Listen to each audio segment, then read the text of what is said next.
Bueno, cuelgo, ok. Ok, bueno, pues buenas tardes a todos. Tenemos aquí por algún problema que no escucho a Jessica, pero ella me escucha y espero que me escuchan. Si alguien no escucha, mándenme un mensaje por el chat. Si no escuchan nada, pero creo que todos están escuchando, ¿no? Ok, nada más quiero saber si alguna de los alumnos me están escuchando o no. Jessica, ¿sí me escucha? Ok, muy bien. Ya me dijo Ernesto Cárdenas que me escucha. Perfecto. Ok, bueno, miren, hoy lo que voy a ver es, voy a dejar un momento las redes neuronales, que, bueno, pues como podrán ver, miren, uno de los problemas que, en mi opinión, son fundamentales en las redes neuronales son básicamente las formas en las que yo voy a programar la red. Todos se programan aparentemente de la misma manera, pero hay que hacer el dibujito de la red de la red de entrada, van hacia la capa oculta y la capa oculta qué hace y qué función utilizan y demás. Y yo creo que eso se adquiere con la experiencia.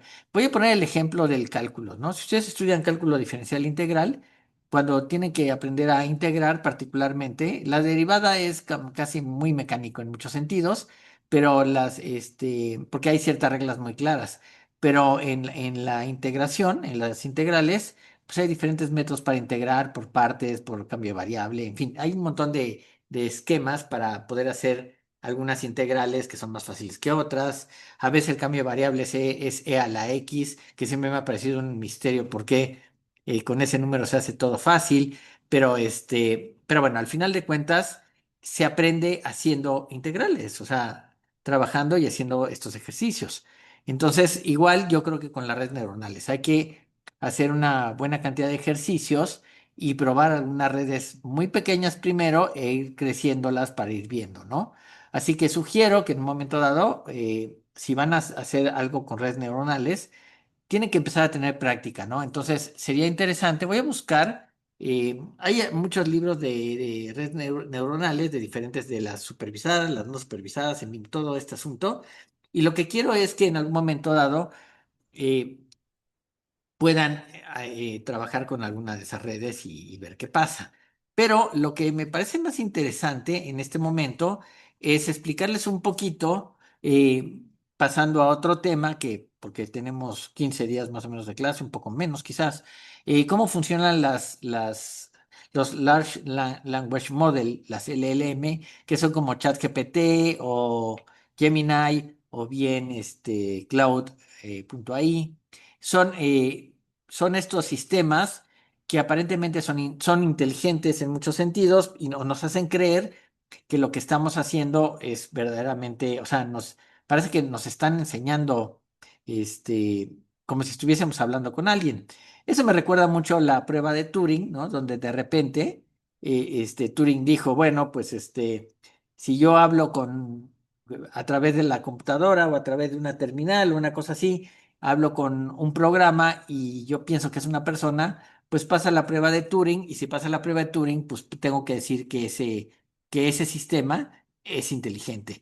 Pudiese ser que hubiese una persona del otro lado de la terminal o bien que pudiese ser un programa. Si hubiese sido un programa, diríamos que el programa es inteligente y pasa la prueba de Turing. Yo me acuerdo que hasta hace poco, antes de los chats y estas cosas de inteligencia artificial, los LLM, que significan Large Language Model, no había ningún programa que hubiera pasado la prueba de Turing, es decir, que hubiera engañado a un ser humano diciéndole o sea, engañándolo pensando que era un ser humano cuando era una computadora, ¿no? Pero la realidad de las cosas es que hoy en día los programas, de las LLM, las Large Language Model, parecen hacer eso y más, ¿no? Sí nos pueden engañar y nos hacen creer que efectivamente estamos hablando con seres que piensan, aunque en realidad no están pensando. Y tan es así el tema que en muchas ocasiones, bueno, no en muchas, pero en algunas ocasiones ha habido hasta problemas porque alguien se ha clavado con Gemini platicando y ha creído que es una persona y tiene problemas psicológicos y después hasta le sugiere que se suicida según esto y entonces se mata el tipo y después los padres de ese chico o chica que se suicida, demandan a Google cuando Google lo dice N veces, ¿no? Dice, eh, el sistema puede cometer errores y verifica las respuestas. Y también hay por ahí un disclosure, o sea, un sistema que dice, por más que quieran evitarlo, pues se les puede pasar alguna idea y la gente cree que está hablando con personas, ¿no? También yo diría que hay cierta culpa de estos sistemas, por ejemplo, ChatGPT, ustedes le hacen alguna pregunta, por más boba que sea, y el sistema responde algo así como, ah, linda pregunta o brillante pregunta, te voy a explicar, qué bueno que preguntas eso.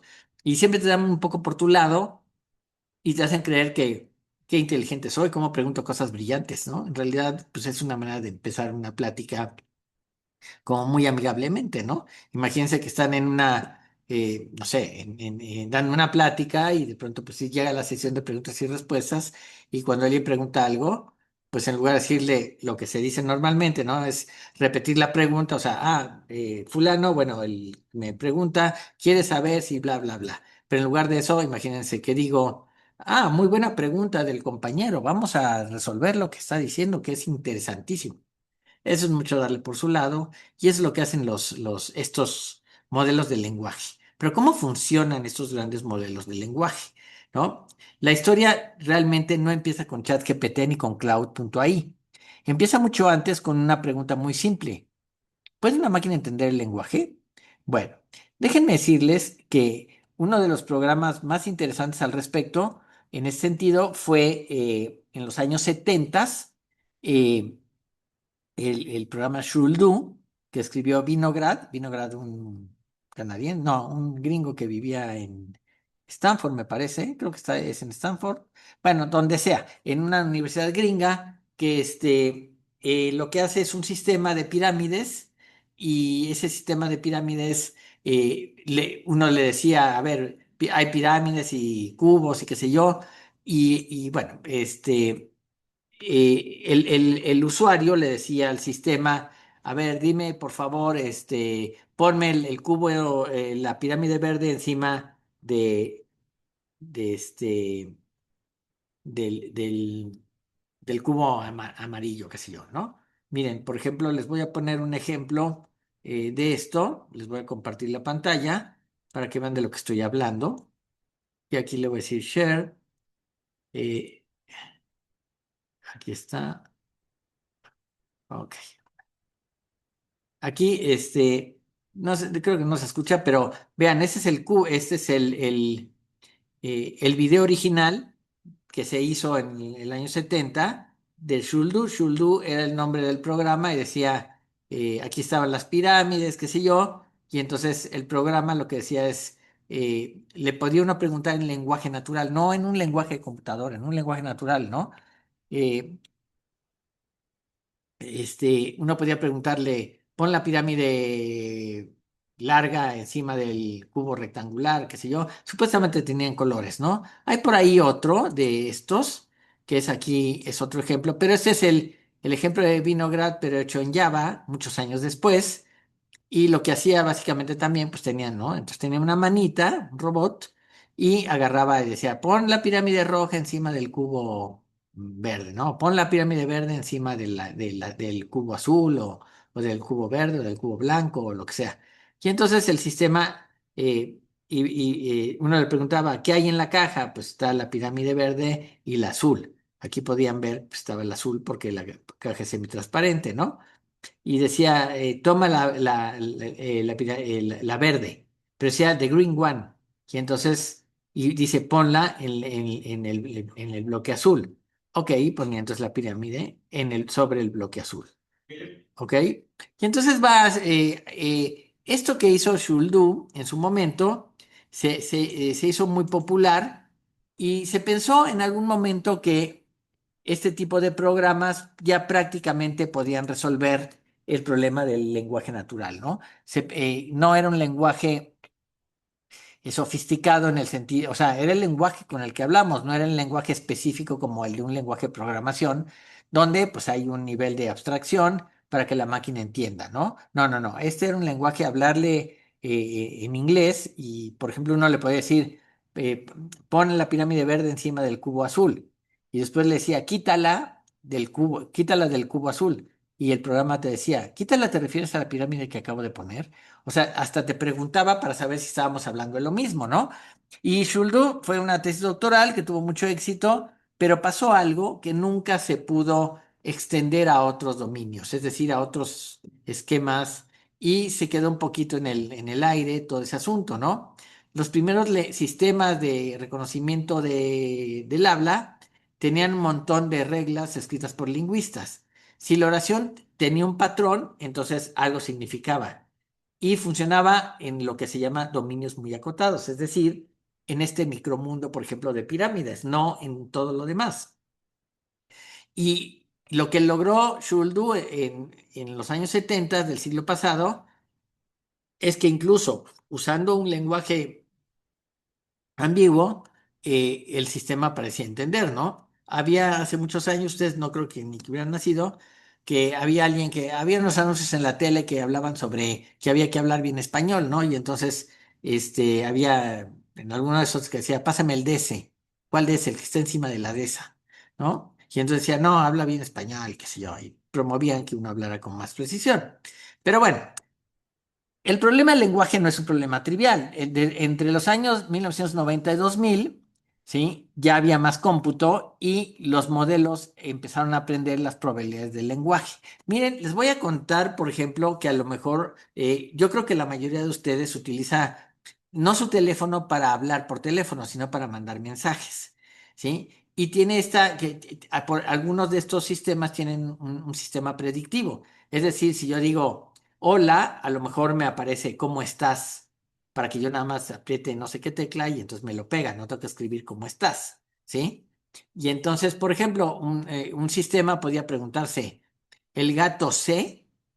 Y podríamos revisar millones de textos y ver cuál es más frecuente, ¿sí? A esos modelos de todas las posibilidades de el gato se lastimó, el gato se fue, el gato se hizo pipí, qué sé yo, lo que sea, todas esas posibilidades se reconocían como enegramas y eso y dominaron del año 1990 al 2000 más o menos los sistemas que reconocían palabras y oraciones.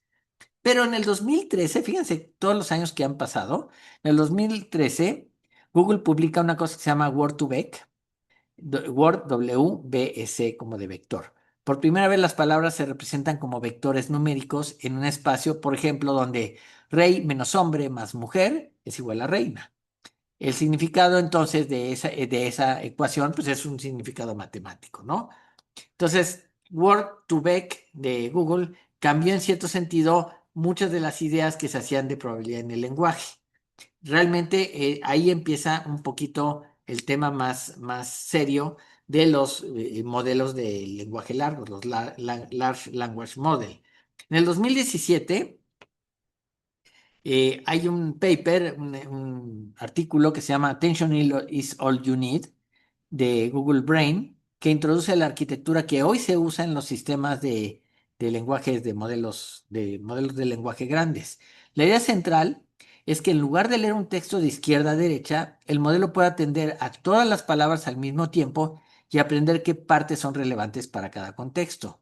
Y esto que pasó en el 2017, la primera aplicación probablemente que se empezó a hacer fue la de hacer resúmenes. Miren, cuando en el 88 yo hice la maestría en inteligencia artificial en Inglaterra, pero ojo, en ese entonces no existían las redes neuronales y por otro lado, la única alternativa era pues los sistemas simbólicos como usar Prolog o usar una cosa que se llamaba frames de Minsky, en fin, pero eran todos como sistemas simbólicos. Y en un momento dado, ¿sí? Pues eso fue un problema porque no resolvían. Y yo tuve un profesor que nos dijo allá en Inglaterra que dijo, hacer un resumen de un documento, o sea, de un texto, de una cuartilla, es literalmente imposible.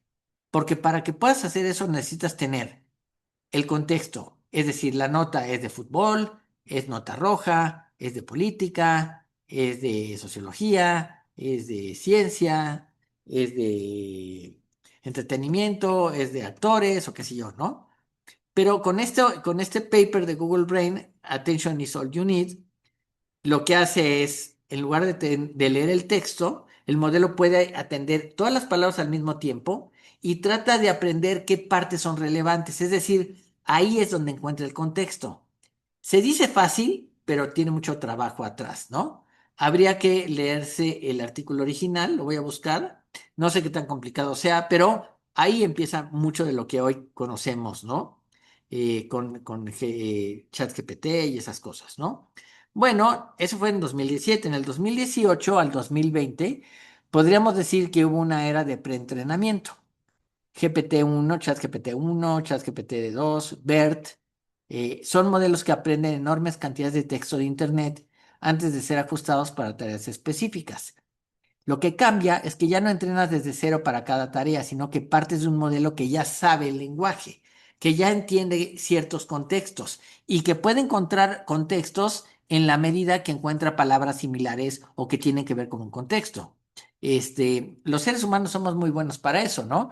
Por ejemplo, si uno ve de estos programas de crímenes y de investigaciones criminales, bueno, pues enseguida entendemos el contexto de lo que está pasando. Si son si vemos, no sé, estos programas de espectáculos, ¿no? Ventaneando y esas cosas, pues ya sabemos que son totalmente superficiales y a nadie le importa, pero ahí nos platican cuando se cayó Luis Miguel y se tropezó y te lo pasan 40 veces y jajaja y jiji.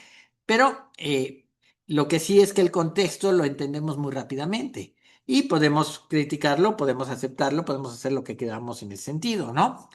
Pero esta era de preentrenamiento hace que los modelos empiecen a aprender muchas cantidades de texto de Internet, pero aún no han sido ajustados para tareas específicas. Es decir, en este caso ya no se va a entrenar desde cero para cada tarea, sino que se va a partir de un modelo que ya sabe de qué trata el lenguaje, de qué trata lo que estamos analizando. Bueno. En el 2020, que fue prácticamente la pandemia, ¿no?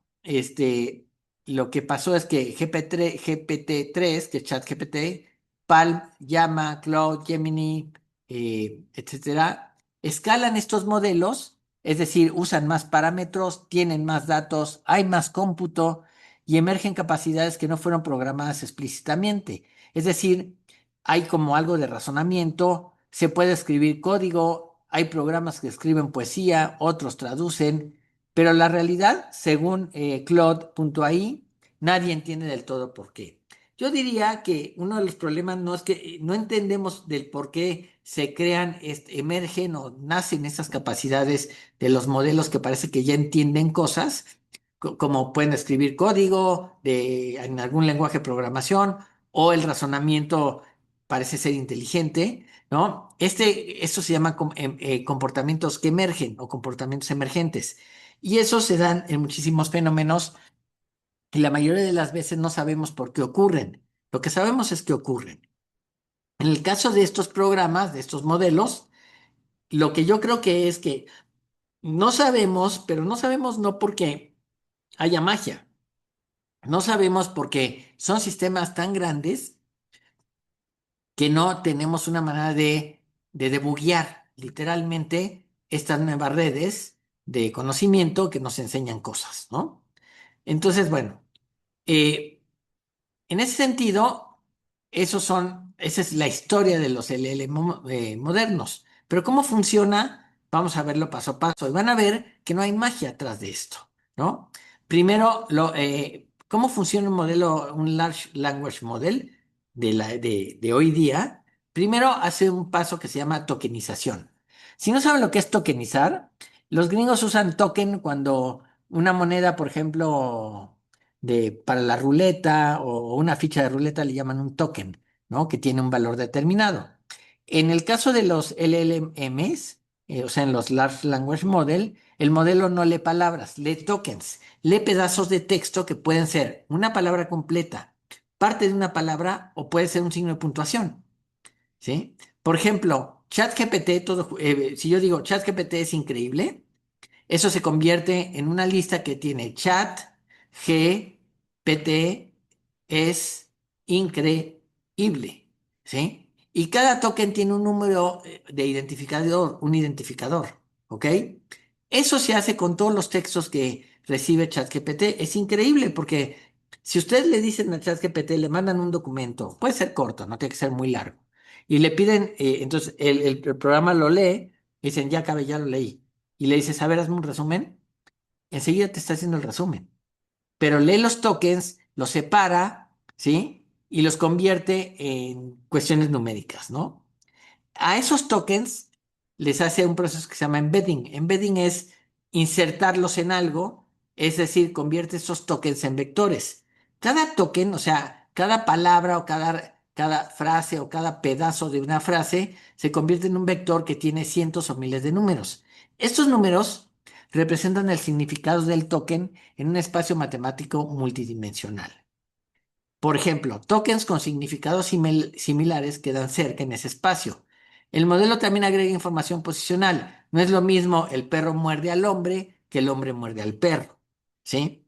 Si nada más tuviésemos tres dimensiones, los tokens serían mucho más limitados, pero si tenemos muchas dimensiones, ni siquiera podemos dibujar eso en una gráfica del modelo, pero lo que vemos es que a través de las ecuaciones más triviales de la distancia podemos saber qué significados similares están cerca uno del otro. Les recuerdo algo que a lo mejor han oído hablar de él. Cuando empieza la inteligencia artificial, llega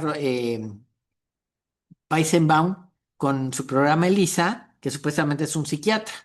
Y entonces uno le pregunta y le dice, Elisa te pregunta, ¿qué te pasa? Y tú le dices, bueno, es que me duele la cabeza. ¿Y por qué piensas que te duele? Y te pregunta cosas. Pero de pronto, si tú le dices al programa, es que mi familia no me entiende, el programa familia lo considera un token. Y ese token dice, me dijiste de la familia. Entonces te voy a contestar con, háblame más de tu papá. Y entonces tú crees que está entendiendo, ¿sí? En realidad te está engañando, el programa no entiende nada, no entiende ninguna frase. Lo que pasa es que ve ciertas palabras claves y a partir de ahí responde de acuerdo a lo que creemos que es inteligente, ¿no?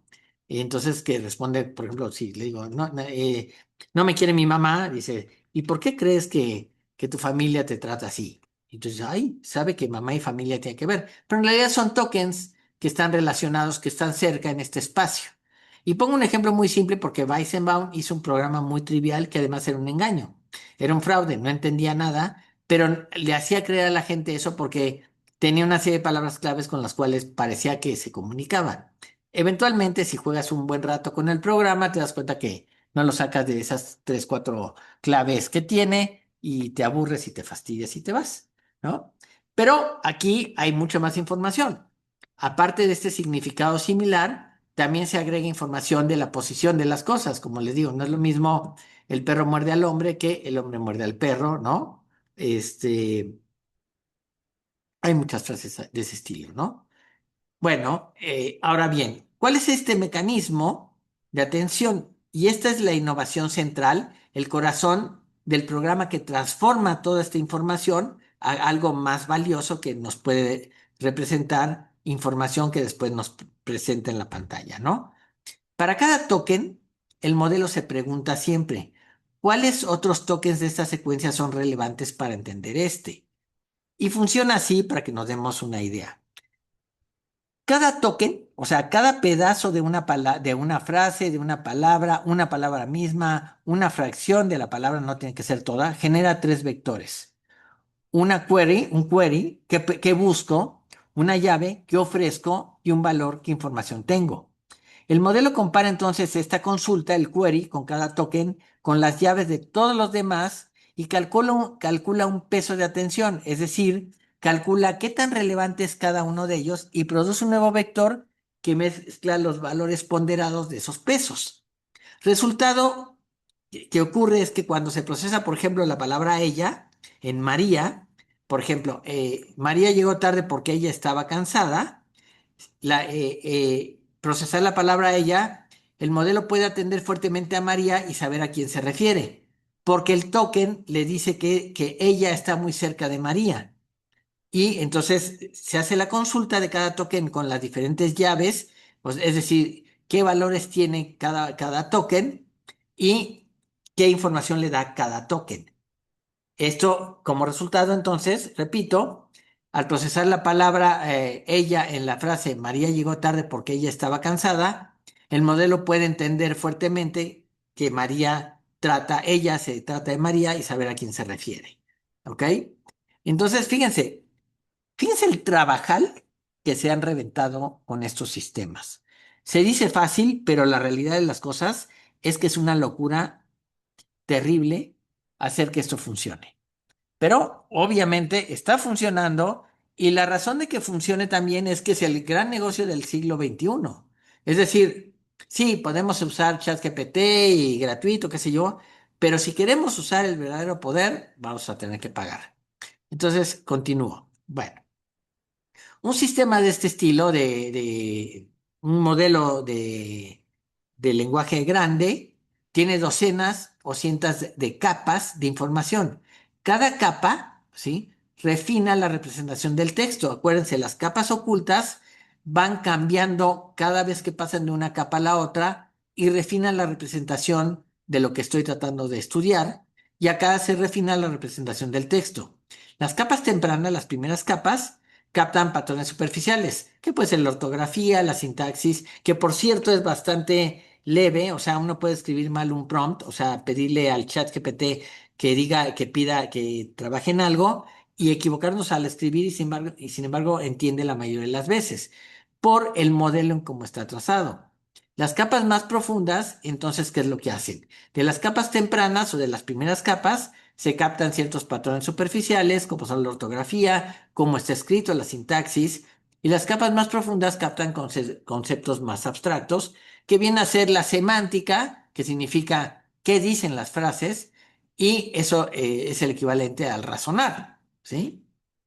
Bueno, hasta ahí tenemos una red neuronal y nada, nada del otro viernes. Eso es increíblemente trivial, aunque la implementación de esto no solamente es difícil, sino que además es muy costosa. Bueno, una vez que se tiene eso, se entrena esta red neuronal y el modelo se entrena con cantidades masivas de texto, que pueden ser libros, internet, código de computadoras, artículos científicos. Prácticamente todo el Internet se puede tokenizar y hacer toda esta labor de embedding, de meter los tokens y hacer los vectoriales y demás.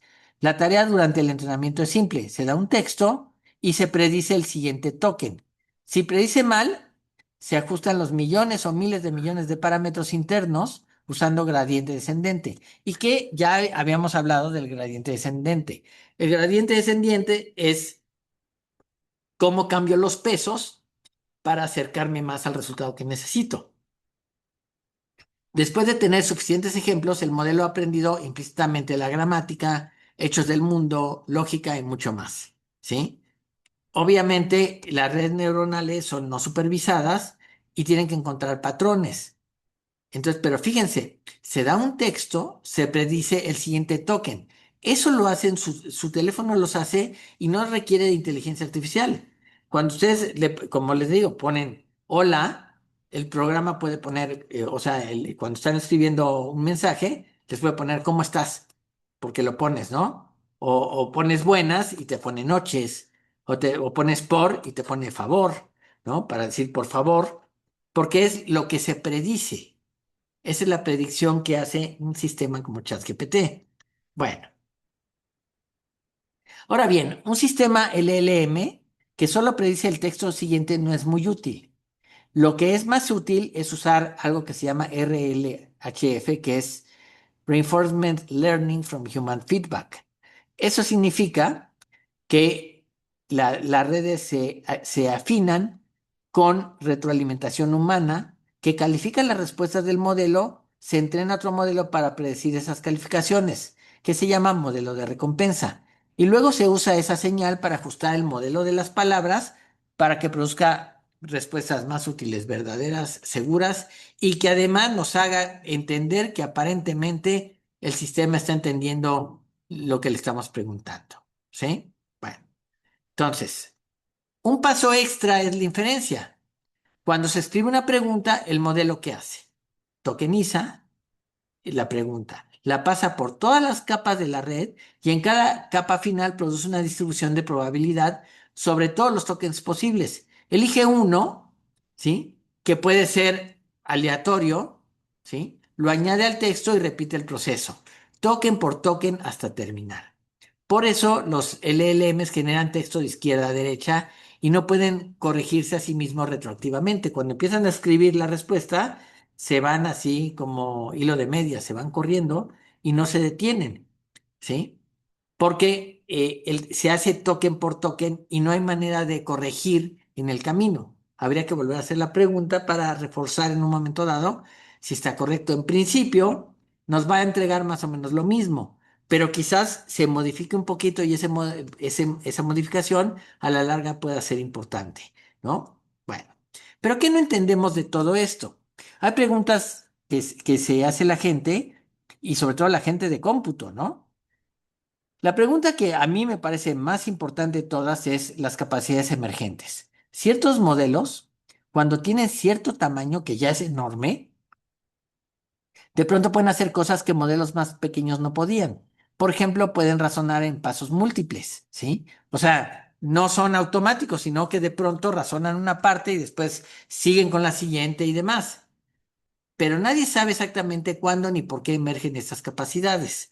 La realidad de las cosas es que, en mi opinión, es que la manera en cómo las redes neuronales funcionan a través de este paradigma que son las redes neuronales biológicas, ¿sí? De pronto encontramos que ciertas propiedades emergen, o por lo menos es lo que creemos, y como no sabemos de dónde viene, pues nos quedamos así como preguntándonos nada más cómo es que de pronto da una respuesta inesperada, ¿no? No siempre da la misma respuesta, ¿no? Bueno, y nos habrá pasado, y les habrá pasado, que los modelos de lenguajes grandes, del Large Language Model, tienen alucinaciones. Los modelos inventan hechos con total confianza. Esto es inevitable dado que su objetivo de entrenamiento es producir texto plausible, no necesariamente verdadero. Es decir, el programa trata de hacernos creer que está entendiendo y nos trae una respuesta que nos suena razonable, pero no quiere decir que sea verdadera la respuesta. Por eso la mayoría de estos sistemas dice, bueno, ChatGPT puede cometer errores, verifica las respuestas. ¿Sí? Bueno, ahora bien. Hay una cosa que se llama la caja negra. La caja negra, pues es como la caja de los aviones, que no es negra, pero es de color, pero finalmente la caja negra contiene información de lo que pasa en un vuelo. Nadie sabe en las redes neuronales qué representan los vectores internos de un modelo. Interpretar eso, entender qué hace el modelo internamente, es un campo de investigación activo y difícil. Es decir, hacer depuradores, debuggers, para entender lo que hace una red neuronal de cierto nivel está en chino básico. No es fácil, no es sencillo y por eso pues estamos un poco todos con cara de what, ¿no? Porque no podemos entenderlo, ¿no? Bueno, lo que sí sabemos es que si tengo cada vez más datos, más parámetros, más cómputo, voy a tener un mejor modelo. Y la pregunta que nos deberíamos hacer es, está bien, si eso va a seguir ocurriendo, ¿cuándo se va a acabar esta tendencia? ¿Cuándo ya no importa si le agrego más memoria o si le agrego más parámetros o si le agrego más datos o si le agrego más hardware? ¿Cuándo se va a acabar esa tendencia? Nadie sabe exactamente. Entonces, fíjense. Para tratar de entender todo este asunto, vamos a ver en detalle cómo se entrena una Large Language Model como ChatGPT o Gemini o Cloud o DeepL o bueno, las que hay un montón, ¿no? Entonces, todas curiosamente funcionan igual, ¿eh? ¿Sí? Pero la primera fase de todos los sistemas como ChatGPT y demás, primero nos van a hacer una fase de entrenamiento. ¿Ok? Entonces, esa fase es la más costosa y define las capacidades del modelo. Por ejemplo, los datos se recopilan en cantidades masivas de texto, páginas web, libros digitalizados, código de GitHub, artículos de Wikipedia, artículos científicos, foros de Internet, en fin. Un modelo como ChatGPT 4 o Cloud se entrena con el orden de billones de tokens, miles de millones, ¿sí? Eso es una cantidad bestial. Suficiente texto para que una persona leyendo sin parar tardara miles de años en leerlo. Para que vean el nivel.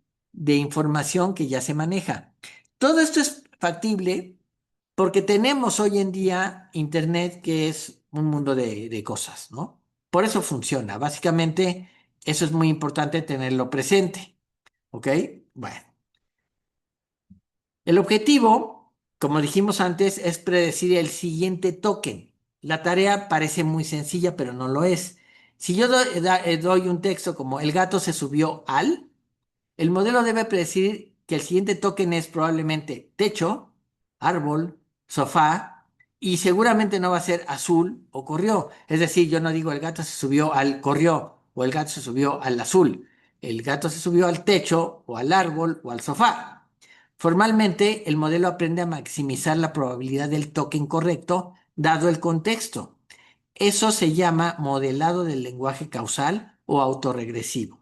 Así se llama, es una definición y lo que está diciendo es, yo cuando generé una serie de tokens, genero múltiples tokens para la frase que quiero y entonces empiezo a ver cuál es la más probable, ¿sí? Esto suele ser, si ustedes tienen un familiar o su pareja o algo así y llevan mucho tiempo con esa persona o la conocen bien o demás, de pronto ustedes pueden saber cómo va a actuar en ciertas circunstancias y qué va a decir, ¿sí? Ustedes pueden predecir el comportamiento en ciertas situaciones. Bueno, eso es lo que hacen las LLM. Hacen un preentrenamiento que es recopilar una cantidad inmensa de datos, ¿sí? Y crean los billones de tokens. Y después necesitan hacer la predicción del siguiente token de acuerdo a los más populares. Les digo, su teléfono cuando manda un mensaje por WhatsApp o por mensajería, muchas veces el editor bueno, el tecladito, cuando escribe una palabra les pone las que pueden seguir. Eso es muy trivial de hacer, no tiene nada de inteligente. Puede ser un árbol que pone todas las posibles posibilidades y se va alimentando con el tiempo, ¿no? De pronto los sistemas en el teléfono encuentran algo así como cómo piensa actuar, bueno, qué es lo que diría yo, porque ya me conocen, porque lo he estado entrenando y porque mis mensajes, pues al final de cuentas, repito algunas cosas, ¿no? Les cuento, por ejemplo. Ustedes probablemente no han oído hablar de Jorge Ibargüengoitia, pero era un escritor mexicano que, por cierto, se murió en un avionazo en Islas Canarias cuando chocaron dos jumbos en tierra y se incendió uno y se murió ahí el hombre, ¿no? Era un escritor que hablaba un poco de la manera como el mexicano vivía, ¿no? Y bueno, tiene un montón de libros, que eh, que son como novelas, ¿no? Básicamente, ¿no? Pero él escribió una sección en el Excelsior, en el periódico Excelsior, por muchos años, en la sección, ¿cómo se llama? En la de política, en la editorial. Él escribía editoriales, pero siempre quería ser gracioso y qué sé yo, ¿no? Bueno, yo me compré un libro que se llama, em, Instrucciones para vivir en México. El libro se publicó, que es una recopilación de sus artículos, cuando ya Jorge Ibargüengoitia ya había fallecido, y su viuda juntó todos sus artículos y los publicó en formato de libro. Y como este Ibargüengoitia era un tipo como divertido, yo me compré el libro pensando que me iba a reír mucho, ¿no? Y efectivamente, los primeros artículos me reía, ¿no? La verdad tenía buenas puntadas y demás, pero de pronto él escribía una vez a la semana en el Excelsior, pero ahora tenía en el libro quizás cien de sus columnas. Entonces leía la primera, leía la segunda, leía la tercera. No tenía que esperarme una semana como en el periódico. Y de pronto me di cuenta de cómo se repetía, cómo volvía a decir los mismos chistes una y otra vez. Al final me fastidió el libro, ¿sí? Y no es culpa de él, era culpa de que todos sus textos tenían una probabilidad de que dijera ciertas cosas, ¿no?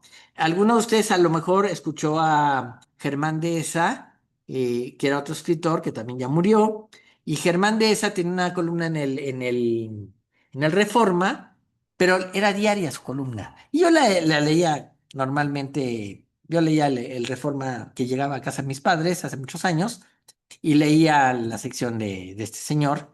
Y pues él hacía narraciones de su vida cotidiana, ¿no? Y hablaba de la güera misteriosa, que era como su amante o su novia o su pareja o algo así. Tenía un hijo que le decía el Bucles. Y de pronto le vuelve a pasar lo mismo que Ibargüengoitia. Es fácil predecir lo que va a decir, porque se lo he leído 40 veces.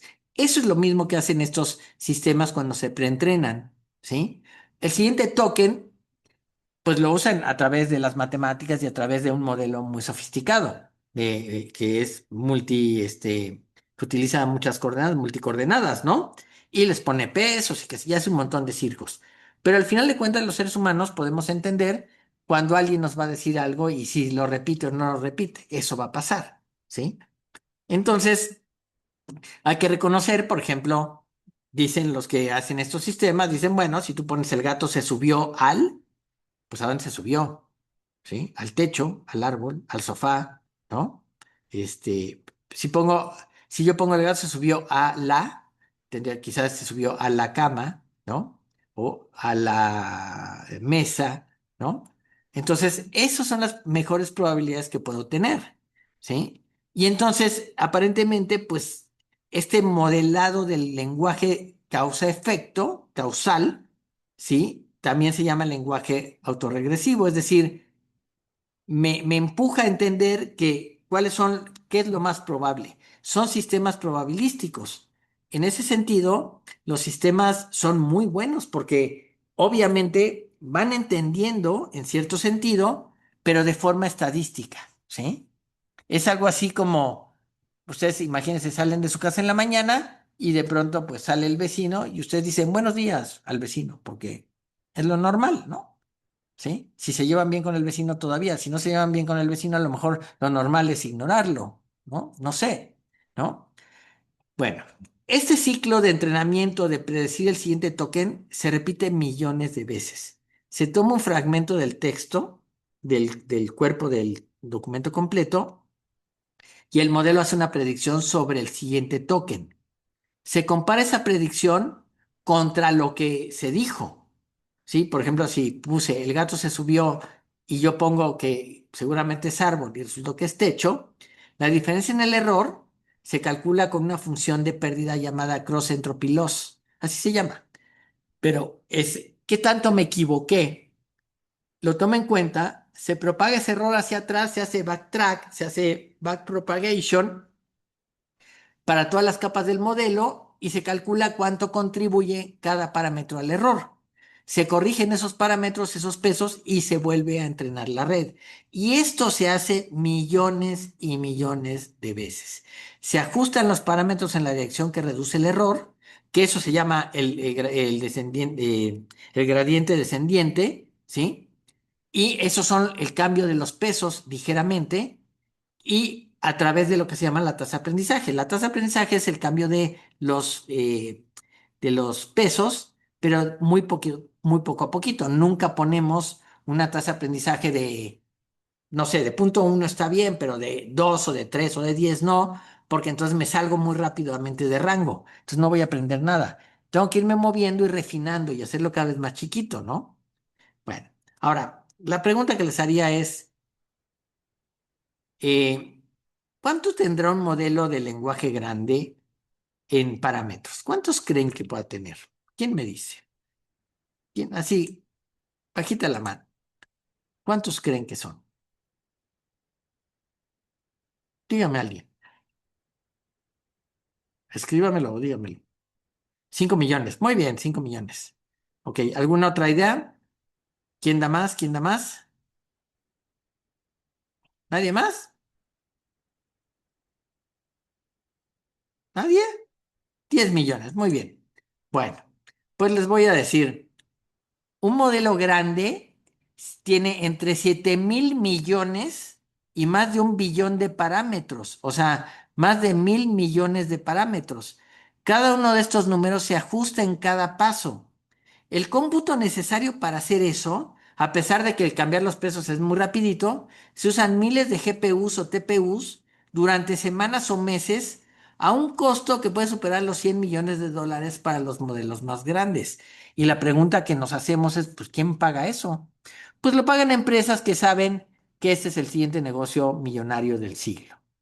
Van a hacer todo el dinero del mundo con la inteligencia artificial y además han encontrado que todo el mundo se llena la boca con la palabra, con las palabras inteligencia artificial y entonces estos modelos se entrenan con una cantidad de parámetros que no se puede creer. Bueno, sabemos que estos modelos, ¿sí? Aprenden, pero nadie programa explícitamente eso.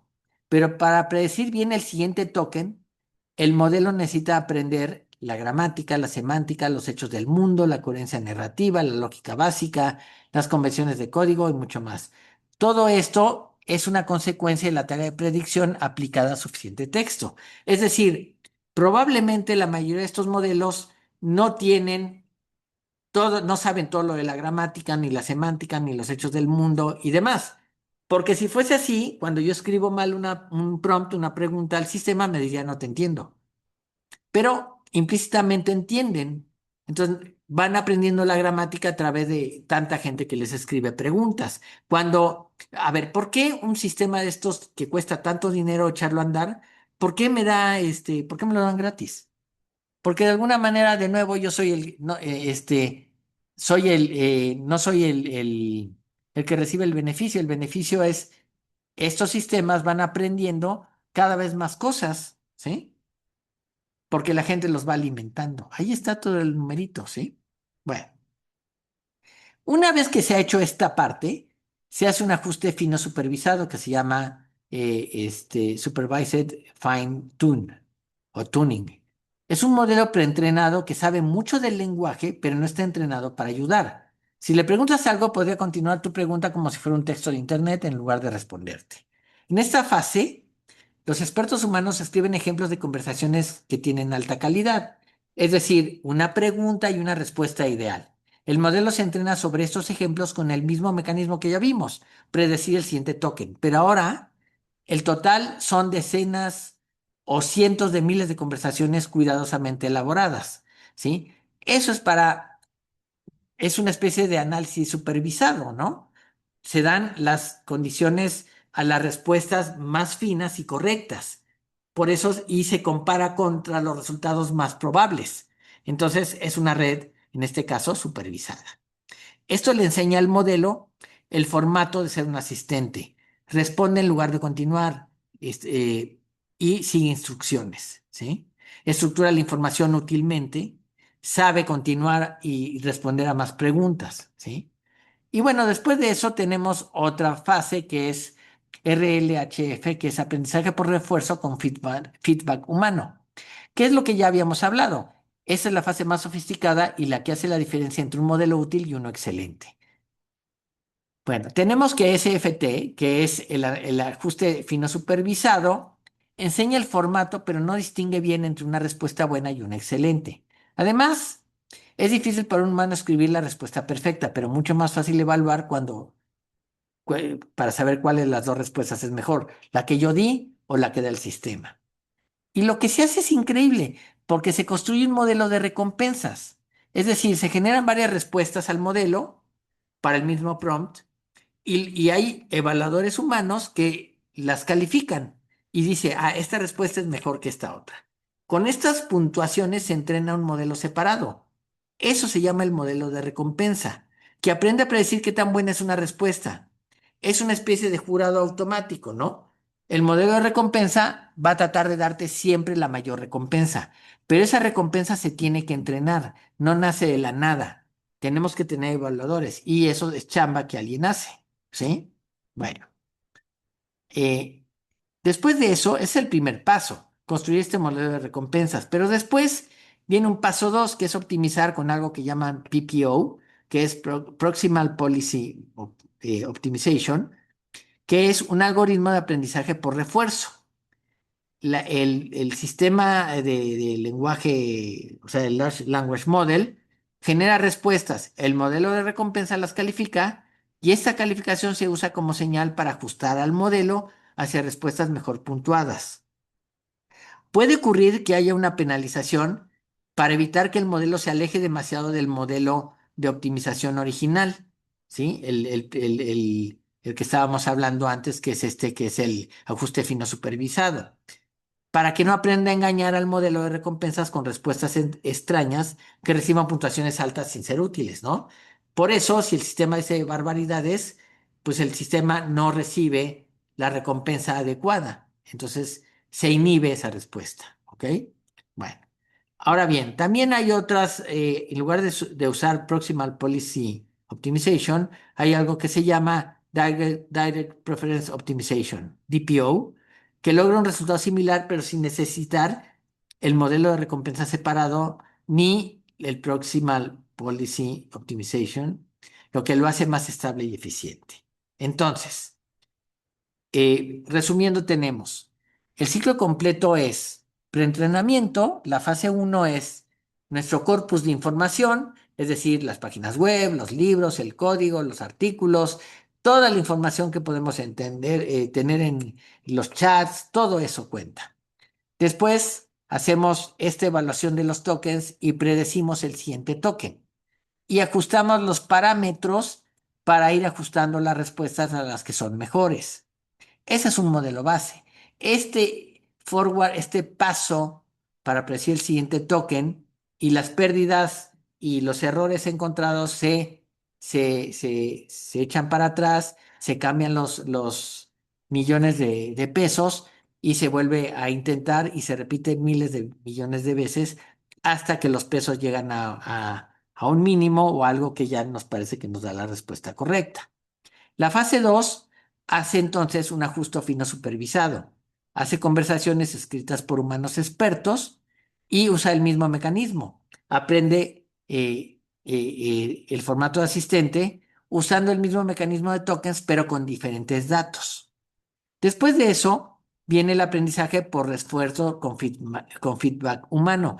Yo soy de la opinión que el feedback humano es la parte más costosa, porque tienes que pagarle a las personas que van a entrenar esto, ¿sí? El modelo genera varias respuestas a una pregunta y los seres humanos le ponen una calificación a cada respuesta y dice cuál es mejor que cuál. Y se crea el modelo de recompensa. Aprende a predecir qué tan buena es una respuesta. Y hay un modelo de optimización, PPO o PPO o DPO o DPO, que ajusta el modelo del lenguaje para maximizar recompensa sin alejarse del modelo del ajuste fino. Es decir, ajusto los parámetros, pero hago que no me salgo demasiado para no equivocarme. ¿De acuerdo? Bueno, entonces, hay que entender también que hay algunos detalles importantes que muchas veces no se dicen. Por ejemplo, la tasa de aprendizaje es crítica. Si es muy grande, los parámetros oscilan sin converger. Es decir, si la tasa de aprendizaje es muy grande, ¿sí? Eso es una mala idea, porque pueden oscilar de mayor a menor, de menor a mayor los pesos y nunca converger en un valor mínimo. Pero si es muy pequeña, el entrenamiento tarda una eternidad porque cada vez que cambio pesos, cambio décimas del peso de cada uno de los parámetros y se puede tardar cualquier cantidad de veces. Los modelos modernos utilizan esquemas adaptativos que ajustan la tasa por parámetro. Y además hay una especie de calentamiento previo al inicio de la tasa que sube gradualmente antes de decaer. Es decir, son sistemas que se adaptan, ¿no? Les voy a poner un ejemplo de un sistema adaptativo que seguramente han visto, sobre todo en muchos hoteles, ¿no? Si ustedes van a un hotel en la playa o cerca de la playa, muchas veces pues hace mucho calor y el cuarto tiene un aire acondicionado, ¿sí? Bueno, pues ustedes lo prenden a 25 grados y el sistema tiene una manera de medir la temperatura del cuarto. Cuando llega a 25 grados, que es a lo mejor la temperatura que ustedes quieren, el sistema se apaga. Se apaga el aire acondicionado, pero sigue midiendo. Si se empieza a calentar, se vuelve a prender para bajar. Eso es un esquema adaptativo. Empieza a adaptarse a las necesidades que le estoy pidiendo, ¿sí? Eso es lo mismo que hacen estos sistemas, ¿no? Entonces, la tasa de aprendizaje, es decir, qué tan rápido aprendo, no es mecánico. Hay sistemas adaptativos para que sea más eficiente. Puede pasar, y seguramente pasa, que en algún momento dado estos sistemas adaptativos no son suficientemente buenos. Y entonces para algunos problemas a lo mejor se traba o se cicla o se tarda mucho más de la cuenta, pero para la mayoría de los sistemas suele funcionar. ¿Ok? Ahora bien. Otra cosa que ocurre y que se nos olvida es que todo esto no se entrena un ejemplo a la vez, uno a uno. Se procesan miles de secuencias simultáneamente. Y como solamente tengo un GPU, o sea, un procesador, ¿sí? No alcanza, y eso no alcanza. El entrenamiento se distribuye entre miles de chips con distintas estrategias. Hace paralelismo de datos, es decir, cada GPU ve distintos lotes de datos, usa tensores, las matrices se parten entre los GPUs y utiliza diferentes capas dentro de los GPUs. La mayoría de los entrenadores de las redes neuronales y los modelos de lenguaje grandes utilizan tarjetas NVIDIA que tienen miles de GPUs, que son procesadores centrales, pero de gráficas, pero se usan para todo tipo de problemas, como en este caso de las redes neuronales, ¿no? Ahora, en redes profundas, lo que tenemos es el problema del gradiente. En estas redes profundas que tienen más de una capa oculta, el gradiente que viaja hacia atrás, desde la última capa hasta la primera, puede ser muy, muy pequeño y eso le llaman gradiente que se desvanece. O bien puede ser muy grande, que se llama un gradiente que explota, que es gigantesco. Los programas de los LLM lo resuelven normalizando una capa y esa capa suma su salida de entrada, lo que garantiza que el gradiente tenga siempre un camino directo hacia atrás y esté más o menos controlado. Puede pasar en algún momento que ciertos elementos no están perfectamente controlados, pero bueno. Ahora, lo que sí es cierto es que los tokens, ¿sí? Que son los que tienen el contexto, solo pueden ver una ventana a la vez, su ventana de contexto. Durante el entrenamiento de cualquier cosa, las secuencias se truncan o se empaquetan para caber en esa ventana. Por ejemplo, si queremos expandir esa ventana a un millón de tokens o a 128,000 tokens, como hacen algunos modelos, se requiere modificar el mecanismo de atención porque su costo computacional crece cuadráticamente con la longitud. Entonces se vuelve un problema que se acerca a ser insoluble en un tiempo fijo y yo diría que casi casi es un problema NP que no se puede resolver en tiempo polinomial, ¿no? Pero eh, hay que saber expandir la ventana y no pasarnos de vivos, ¿no? Y bueno, Anthropic, que es el creador de Cloud, AI y otros laboratorios, han desarrollado variantes donde en lugar de tener este alimentador humano que retroalimenta al sistema para decirle cuáles son las mejores respuestas, se usa otro modelo de inteligencia artificial para evaluar respuestas según ciertos principios, ¿sí? Esto escala mejor que depender solo de anotadores humanos. Bueno, puede pasar entonces como los seres humanos cobran y cobran dinero porque tienen que comer, y yo tengo un amigo con el que grabo los videos de ajedrez, que él es freelance y hace muchas cosas. Entonces lo invitaron a una compañía telefónica, que no voy a decir su nombre, lo invitó a hacer unos anuncios y un unboxing, no sé qué, y le querían pagar con el teléfono que iba a anunciar. Y él les dijo, no, si no como teléfonos, ¿no? Págame con dinero, porque después compro la comida que necesito, ¿no? Entonces, eso es importante, ¿no? Si yo tengo un sistema que hace lo mismo que los seres humanos, pero lo hace sin que le tenga que pagar, pues es maravilloso, ¿no? Sí, eso es importante, ¿no? Les cuento un ejemplo típico de hoy en día, ¿no? Yo tengo un libro que quería pasar al inglés, pero ¿cuánto tiempo me puede llevar pasar un libro de 200 páginas? ¿Cuánto creen que traducir del español al inglés un libro de 200 páginas, cuánto me lleva? ¿Quién me dice? O sea, yo lo voy a traducir, que más o menos hablo inglés, razonablemente bien. ¿Cuánto creen que me llevaría? ¿Un mes? ¿15 días? ¿Quién me dice? ¿Nadie? Un par de meses, ¿no? 2 meses suena razonable, ¿no? Bueno, pues hay un sistema que se llama DeepL, ¿sí? Que resuelve este problema en 5 minutos. Pagué por usarlo, me costó 150 pesos, una cosa así, y me da hasta 5 gigas o no sé cuánto me da para que suba mi PDF y me lo tradujo a un inglés perfecto, así, en 5 minutos. Eso no se podía hacer antes, ¿no? Bueno, entonces, yo creo que una de las partes fundamentales de estas redes neuronales de los modelos grandes de lenguaje, ¿sí? Tiene como parte fundamental estas políticas que son lo que llamábamos PPO y, y la otra era PPO, que es Proximal Policy Optimization, y la otra es Direct Preference Optimization. Esas parecen ser las más interesantes. El problema que resuelven ambos modelos, ¿sí? Es que son dos formas distintas de resolver el mismo problema. ¿Cómo usar las preferencias humanas para mejorar el modelo? Después del ajuste fino que hacemos para encontrar el token que sigue, el modelo sabe conversar, pero no distingue bien entre una respuesta aceptable y una excelente. Entonces, necesitamos una señal de calidad más fina. Y el ingrediente clave es simple, pares de preferencia. Dos respuestas al mismo prompt que un humano dice cuál es mejor. Cuando se manda un artículo técnico a alguna revista, se califica por pares.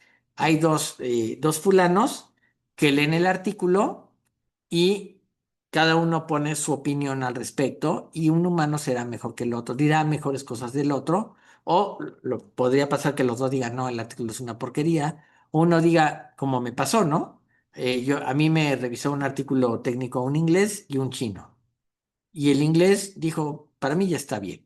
Y el chino dijo, no me gusta el inglés del cuate que lo escribió. Me lo dice un chino, que seguramente habla peor que yo, pero bueno, eso decía, ¿no? Entonces, pues yo tuve que convencer al chino que ya mi inglés era suficiente para que se publicara, ¿ok? Pero eso es algo así como una revisión por pares. En este caso, el ingrediente es pares de preferencia. Tengo dos respuestas a una misma pregunta y un humano dice cuál es mejor. Bueno. Entonces, PPO o Proximal Policy Optimization viene del mundo del aprendizaje por refuerzo clásico, videojuegos, robótica, y fue adaptado para los modelos de lenguaje grandes. Requiere cuatro componentes. El modelo actor, es lo que estamos entrenando, nuestra LLM, que genera respuestas. El modelo de referencia, que es una copia congelada del modelo finamente ajustado. Existe solo para que el actor no se aleje demasiado. Es decir, es como una especie de acordeón, nos dice, no te pases de esto, la respuesta, por decir algo, está entre uno y 3, pero no digas 4, porque ya te saliste del guacal. Y después tenemos una tercera parte que es el modelo de recompensa, que es una red neuronal separada, entrenada para predecir qué tan buena es una respuesta.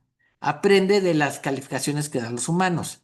El modelo crítico, que es la cuarta fase, estima cuánta recompensa futura puede esperar el modelo desde un estado dado necesario para el algoritmo PPO, para el algoritmo que estamos hablando, que es el Proximal Policy Optimization.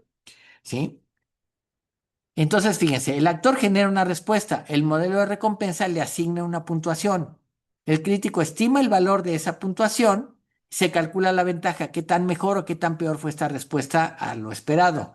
Se actualiza al actor, o sea, al programa del modelo de lenguaje, para maximizar esa ventaja, pero con una restricción. El paso de actualizar no puede ser tan grande que cambie drásticamente la política del modelo. Por eso se llama proximal, porque el modelo se ajusta muy poco a poco, se mantiene cerca, ¿sí? Adicionalmente, se añade una penalización que se llama KL, una medida de distancia estadística respecto al modelo de referencia para que el actor no colase respuestas raras que engañen al modelo, ¿sí? Si la respuesta es muy extraña, el sistema tiene una medida de penalización para decirme, no vayas a decir eso porque es una barbaridad. ¿Cuál es el problema de este modelo? Bueno, el problema es que se necesita entrenar y mantener en memoria cuatro modelos al mismo tiempo. Y eso es computacionalmente muy costoso, es inestable y es difícil de afinar. Errores pequeños en el modelo de recompensa se amplifican mucho. Si el actor aprende a generar respuestas que engañan al recompensador, o sea, al programa que recompensa, todo se descarrila y eso es hackear al modelo de recompensa. Ese es básicamente el problema de PPO. Y la otra parte que tenemos es Direct Preference Optimization, que es que es del 2023 por gente de Stanford, que parte de una observación muy interesante. ¿Para qué entrenar un modelo de recompensa separado si podemos derivar matemáticamente la actualización óptima directamente de los pares de preferencia? Los autores de ese artículo del 2023 demostraron que existe una equivalencia matemática entre el objetivo de la respuesta de retroalimentación hecha por humanos y una función de pérdida que puede optimizarse directamente sobre el modelo del lenguaje, sin que haya actor, sin crítico, sin modelo de recompensas explícito. Eso lo hace preferible porque es más barato. ¿Sí? Entonces, por ejemplo, dado un par de respuestas, una buena y una mala, para el mismo prompt, DPO, el Direct Preference Optimization, ajusta el modelo para que aumente la probabilidad de la respuesta buena y disminuya la de la mala, en proporción a cuánto difieren del modelo de referencia. Si el modelo ya le daba mucha probabilidad a la respuesta mala, el ajuste es mayor. Si ya las distinguía bien, el ajuste es pequeño. El ciclo en este caso es más simple. Se toma un par de preferencias, buena o mala, se calcula la pérdida de PO en una sola pasada por el modelo y se aplica el gradiente descendente normal. Es decir, se mueven los pesos. Eso es todo, ¿sí? Entonces, la complejidad del primer modelo, el PPO, es alta, ¿sí? Y requiere 4 modelos en memoria. En el modelo de Direct Preference Optimization tiene solamente 2 modelos en memoria y su complejidad es baja. Entonces, realmente eh, el sistema DPO es más flexible, ¿sí? Eh, y más barato, y es el que está ganando la batalla de lo que se quiere hacer, ¿no? Eso es lo que básicamente se intenta hacer, ¿no? Entonces, eh, DPO parece que va a ser el futuro, pero el campo de la inteligencia artificial, particularmente de este tipo de modelos, cambia muy rápido. Y ahora hay una cosa que se llama RLHF Online, que lo que es, en lugar de dar un conjunto de datos fijos de preferencias, ¿no? El modelo genera respuestas durante el entrenamiento y se evalúan en tiempo real. Es más caro, pero captura mejor la distribución actual del modelo. Hay otra cosa que se llama GRPO, que es Group Relative Policy Optimization, que lo usa DeepSeek, que es una inteligencia artificial china, me parece. Genera un grupo de respuestas para cada prompt, las rankea, o sea, las evalúa entre sí y usa esas diferencias relativas como señal. Es muy eficiente y está ganando popularidad. Finalmente, tenemos otro proceso que se llama Process Reward Models. En vez de calificar la respuesta final, se califica cada paso intermedio del razonamiento. Esto es especialmente útil para matemáticas y lógica, donde el proceso importa tanto como el resultado. ¿Ok? Esto es básicamente lo que hacen los modelos. Yo creo, a reserva de lo que ustedes piensen, es que esto da mucha más luz y nos hace darnos cuenta que los modelos realmente no entienden gran cosa. Es decir, nos hacen creer que están entendiendo lo que está pasando, pero en realidad no entienden nada, ¿sí? Es una cuestión estadística, ¿sí? En algún sentido estaba, creo ya habíamos hablado del cuarto chino de Searle, de Searle, ¿no? De John Searle, que decía, bueno, en un cuarto yo soy una persona que tiene una serie de instrucciones y tengo tarjetas escritas en chino. Cuando alguien me escribe un mensaje y me lo pasa por debajo de la puerta, yo lo veo, pero no entiendo chino, pero sé las reglas para ver qué contesto y entonces pongo los símbolos correctos y eso es lo que le mando. Eso es lo que hace los ChatGPTs y los Gemini y los Cloud y demás. Hacen lo mismo. Buscan cuáles son las respuestas más cercanas estadísticamente. Si a ustedes les interesa este tema, están obligados a aprender más estadística y probabilidad, sin duda. Si les interesa hacer chats así de esta naturaleza, claro, hoy hay muchas herramientas que lo hacen más fácil, pero lo ideal es entender lo que estamos haciendo, ¿no? No que usemos una caja negra, ¿no? Este hombre, Kernighan, no, ¿cómo se llamaba? Brian Kernighan, que trabajó en laboratorios Bell en la época dorada del cómputo, cuando se creó Unix, cuando los laboratorios Bell generaban patentes a cada rato y tenían 8 premios Nobel en su haber, con gente que trabajaba ahí, físicos y demás.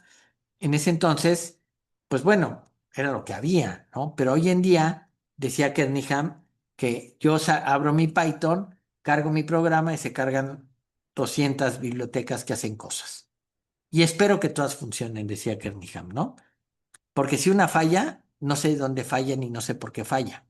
Entonces dice, ya la programación, él dice eso, desde su perspectiva, la programación ya es una pesadilla, porque estás confiando ciegamente en una serie de bibliotecas que supuestamente hacen lo que quieres, ¿no? Bueno, en este caso se parece un poquito a los modelos de lenguaje grandes o largos, pero la diferencia es que estos lenguajes, estos modelos, se pueden ajustar a las necesidades en un momento dado que ocurran. Entonces, bajo ese criterio, bien podemos establecer que son sistemas que se adaptan. Y la adaptación al principio se hizo con seres humanos. Ustedes seguramente no han visto, dejen que les pongo esto, este, miren un segundo.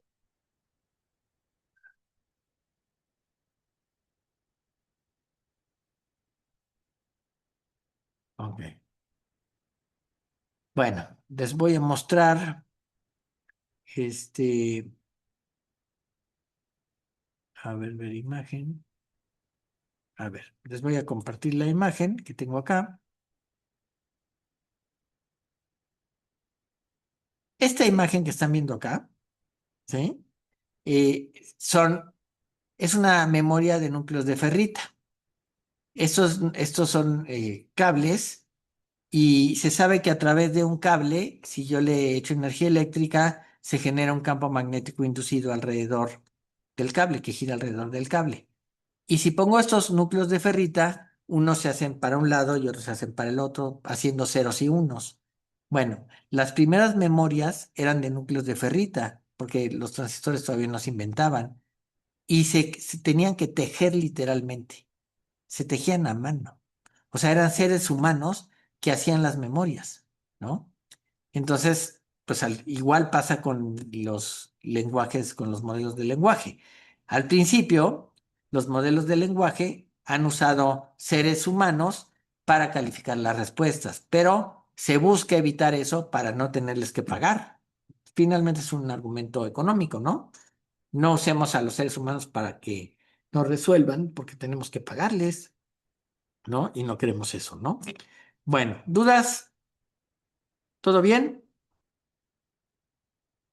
Bueno, nos vemos el miércoles. Quizás seguimos un poquito más con esto y nos vamos acercando. Faltan aproximadamente, bueno, esta semana y la que sigue. Acuérdense, aquí con que entreguen las tareas y las hagan, pues ya pasan, tienen calificación aprobatoria.